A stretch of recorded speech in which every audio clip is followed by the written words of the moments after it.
Emménager dans un nouvel appartement, c'est aussi devoir redécouvrir un nouvel endroit où vivre.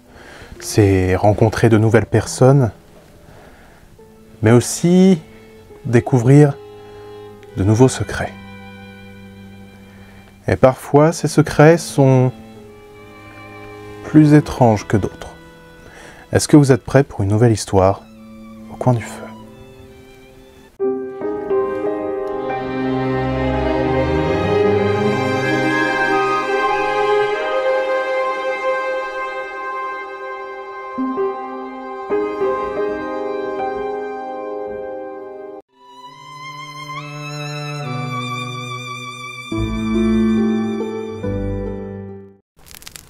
Il s'était installé dans son nouvel appartement depuis peu. L'immeuble était un de ces vieux immeubles dans les centres-villes de petites villes. L'ascenseur, avec sa belle ferronnerie, était hélas toujours en panne. Son emménagement avait été des plus physiques car il était au 3e étage. L'installation en soi-même se passait bien. Il avait bien aménagé son salon, malgré son étroitesse, il avait tout de même l'impression d'avoir un peu d'espace. Ce n'était pas grand-chose, mais c'était suffisamment pour lui faire plaisir. Il prenait tranquillement ses marques dans ce nouveau domicile et cette nouvelle ville. Il y avait une pizzeria tenue par un petit homme chétif à 2 rues de chez lui. Il y allait de temps en temps, il discutait et repartait avec une bonne et chaude pizza. Un soir, en revenant avec sa pizza, il ouvrit avec difficulté la lourde porte métallique de l'entrée de l'immeuble en évitant de faire tomber son repas. Puis il gravit les escaliers. Ses pas résonnaient dans les couloirs dont les lampes s'allumaient à son arrivée. En atteignant le 3e étage, il souffla de soulagement et se dirigea vers son logement, l'appartement numéro 20. En refermant la porte derrière lui, une femme vêtue d'une longue robe blanche avec des cheveux noirs de jais passa devant la porte. Il la salua et elle sursauta. Il s'en excusa, puis expliqua qu'il était un nouveau locataire, qu'il n'avait pas eu le temps de se présenter. Pendant qu'il parlait, elle avait l'air intriguée et légèrement perturbée. Puis elle se présenta à son tour. Elena. Elle habitait l'appartement au bout du couloir, le numéro 23. Ils se saluèrent à nouveau, puis elle repartit en silence. Il referma la porte et se dit qu'il était content d'avoir une aussi jolie voisine.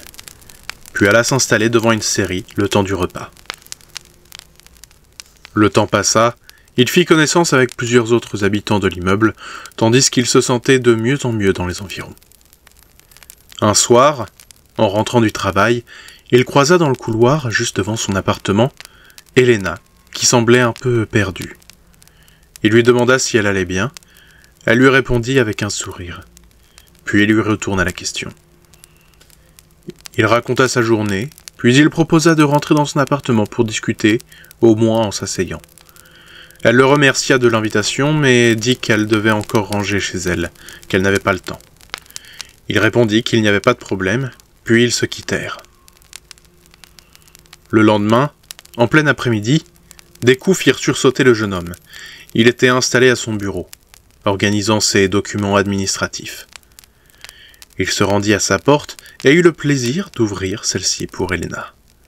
Elle le regardait avec ses yeux d'un gris surnaturel, un regard qui semblait regarder au-delà de ce que l'on voit. Sa simple présence était apaisante, douce, calme. C'était comme si tout ralentissait, comme si, le temps d'une respiration, le monde faisait un tour complet. Subjugué par sa beauté, il ne disait mot. Il resta immobile, la regardant, un sourire se dessinant sur ses lèvres. Elle prit la parole, lui proposant de venir chez elle, de discuter ensemble. Il accepta volontiers. Il demanda seulement un instant pour se changer. Elle regarda sa tenue, fit un sourire énigmatique, puis lui répondit que c'était une bonne idée. Elle repartit silencieusement dans sa longue robe blanche. Il se précipita dans sa chambre, il hésitait. Costume, tenue chic décontractée, il ne savait pas ce qu'elle voulait, il ne savait pas ce qu'elle aimerait. Il se dit qu'il allait faire chic décontracté, un jean, une chemise, une veste, un peu de parfum. Il passa devant la glace, se recoiffa à la va-vite, puis partit pour l'appartement 23. Il arriva devant la porte et s'apprêta à toquer, mais la porte s'ouvrit devant lui, dévoilant une petite cuisine rétro donnant sur un salon tout aussi rétro. Il se dit que, vu ses tenues et sa personnalité, ce n'était pas surprenant ce genre de décoration. Elle sortit de derrière la porte sans un bruit. Ils se saluèrent à nouveau. Il se sentait soudainement étrangement gêné. Il avait l'impression qu'il n'était pas à sa place. Puis elle déposa sa main sur son épaule en le remerciant d'être venu, que ça lui faisait plaisir, et il oublia toutes ses pensées qu'il remplaça par son sourire le plus charmeur en la remerciant de l'avoir invité. Elle l'installa autour d'une petite table ronde, couverte par une nappe blanche. Elle apporta une théière en métal, comme il en avait vu chez ses grands-parents. Elle remplit les tasses, puis s'assied face à lui, croisant élégamment les jambes. Leur discussion était un peu étrange. Elle semblait presque fausse. À chaque fois qu'il voulait boire une gorgée, elle lui disait d'attendre encore un peu, que ses tasses gardaient très bien la chaleur et qu'il allait se brûler. Après un long moment, elle finit par lui poser une question étrange. Comment la voyait-il? À quoi ressemblait-elle? Désarmé par cette question, il bafouilla un peu, puis avoua qu'il la trouvait particulièrement charmante. Elle secoua légèrement la tête, de droite à gauche, avant de répéter sa question, puis de préciser qu'elle voulait qu'il la décrive. Surpris, il expliqua qu'elle avait de beaux, longs cheveux noirs, des yeux gris, charmants, mais elle le coupa et lui demanda d'être plus global. Il resta quoi un instant, elle passa la main dans ses cheveux, prit une longue inspiration, puis lui demanda si elle était défigurée. Il se redressa, surpris par la question, puis lui répondit que non, qu'elle était magnifique. Elle soupira longuement. Des larmes perlèrent au coin de ses yeux. Il s'excusa, mais elle déposa sa main froide sur la sienne. Elle lui répondit que c'était une très bonne réponse. Elle était contente. Il pouvait boire son thé. Surpris, il but une gorgée. Le thé était doux, chaud et apaisant. Ils discutèrent encore un peu, puis il finit par quitter l'appartement. Dans le couloir, il croisa le vieil homme habitant en face de lui. Il le salua. Le vieil homme lui demanda ce qu'il faisait là. Il répondit qu'il avait pris un thé avec Elena, la résidente du 23. Le vieil homme le regarda au-dessus de ses lunettes, puis rentra chez lui en grommelant quelque chose.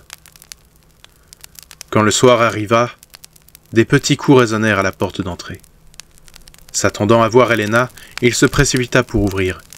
Mais à son grand étonnement, c'est la femme de son voisin qui était derrière la porte. Elle lui demanda s'il avait bien dit qu'il était allé voir une Elena. Il répondit que oui, mais qu'il ne comprenait pas pourquoi elle demandait ça. Elle lui expliqua alors qu'elle travaillait aux archives de la ville avant sa retraite. Elle avait photocopié certains articles pour les étudier chez elle quand ils avaient l'air intéressants. Elle lui tendit une feuille et l'encouragea à lire ça le plus vite possible avant de rentrer chez elle. Il la regarda refermer la porte derrière elle, puis posa les yeux sur la feuille, installée contre l'encadrement de la porte. C'était un vieil article de presse. Le journal était daté de 1954. Il parlait de l'arrestation d'un homme qui aurait frappé à mort sa femme. Il n'y avait qu'une photo de l'homme, mais en avançant dans la lecture, il commença à trembler. Il reconnut l'adresse de l'immeuble, l'appartement 23, et il vit alors le nom de la femme, Elena. En dessous de l'article, il y avait une inscription au stylo rouge. L'appartement n'a jamais été reloué. Il laissa tomber la feuille alors qu'il sentait sa tête tourner. Il avait soudainement chaud, affreusement chaud. Il regarda le fond du couloir et il vit la porte s'ouvrir lentement. Il tituba en se dirigeant vers l'appartement 23. Il avança difficilement, un pied après l'autre, alors que les murs tournaient autour de lui. Il arriva finalement à la porte et vit Elena qui l'attrapa dans ses bras, dans sa froide étreinte. Elle l'amena chez elle. Elle était magnifique. Elle lui demanda s'il l'aimerait jusqu'à la fin des temps. Il acquiesça sans un bruit. Une larme coula sur sa joue pâle. Elle embrassa son front et lui dit qu'elle était obligée. Il était le seul à la voir. la voir telle qu'elle était. Elle déposa ses lèvres sur son front une deuxième fois, alors qu'un lent soupir quittait ses lèvres.